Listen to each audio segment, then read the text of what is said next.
Ohio State fans, be mad that Marvin Harrison Jr. did not win the Biletnikoff Award last season. That's okay.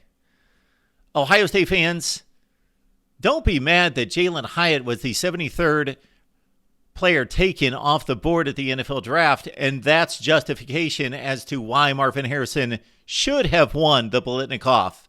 That makes no sense. Be smarter than that. Welcome to the Voice of College Football, everyone. We break down the game we all love each and every day with you, and I have been barraged on social media by Ohio State fans who are so enraged, so angered that Marvin Harrison did not win the Biletnikoff Award, but that award was presented 3 months ago. Okay, it is brought to light because Jalin Hyatt, who did win the award, was just drafted in the NFL draft at number 73. Marvin Harrison projects to be a top 5 or 10 pick next season. The two have nothing to do with one another. Again, I repeat, I have no issue with anyone arguing that Harrison should have been the Biletnikoff Award winner, but that would be based on the comparison of the two players' performances during the 2022 season. Jalin Hyatt, 67 catches, 1,267 yards, 15 touchdowns. Let's face it, he won the Biletnikoff because he caught 6 passes for 207 yards and 5 touchdowns against Alabama. That won him the Biletnikoff. Marvin Harrison, very comparable stats, 77 catches, 1,263 yards, and 14 touchdowns. Statistically, either player could have won the award and deserved recognition. I have no issue with either player winning the Biletnikoff, but to be mad that Harrison did not win and to justify it based on Wyatt's draft status makes no sense because of this. Again, the comparison and the argument should be based on their performance, not their draft status. That has nothing to do with it. I've been having this battle with Ohio State fans all over the internet who make absolutely no sense.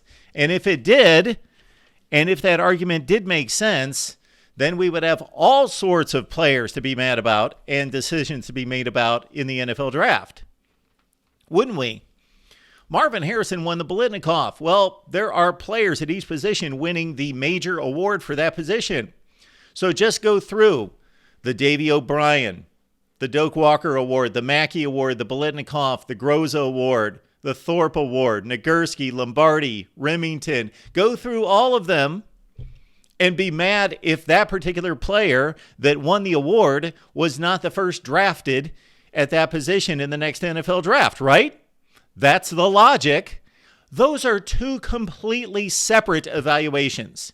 You have sports writers evaluating the performance of the players and determining who is the best at that position to win that award for their college football playing ability for that season. NFL general managers and personnel directors, they are making a projection. They are evaluating the talent, the performance, the measurables. They are looking at their character because they have to employ this person. They're not just making an award nomination. There is no responsibility in that. They have jobs on the line. They are making a player a total individual evaluation. That's why there's so much testing, so much evaluation, so much mental testing, cognitive testing of these players, and they do background checks into their character because they are making an employment decision. That has nothing to do with awarding a player their performance status from the previous season. Nothing to do with one another. And those NFL people have their jobs on the line, and they are making a projection to hire someone for the next 5 to 10 seasons. All right, so Ohio State fans, if you're going to be mad about that, be mad that Jake Moody, the Michigan kicker, who was the first kicker taken in the NFL draft, did not win the Groza Award. Be mad about that. You should be enraged because that's a complete injustice, of course. He should have won the Groza Award. He was the first kicker taken in the NFL draft. And you would need to be enraged about all sorts of selections. Bryce Young should have won all the quarterback awards this past season. He did not. He was the first player taken in the NFL draft. Why? That doesn't make any sense. By your logic, every Heisman Trophy winner as best player in college football should be the number one player taken in the NFL draft every year. College football fans, Ohio State fans, be smarter.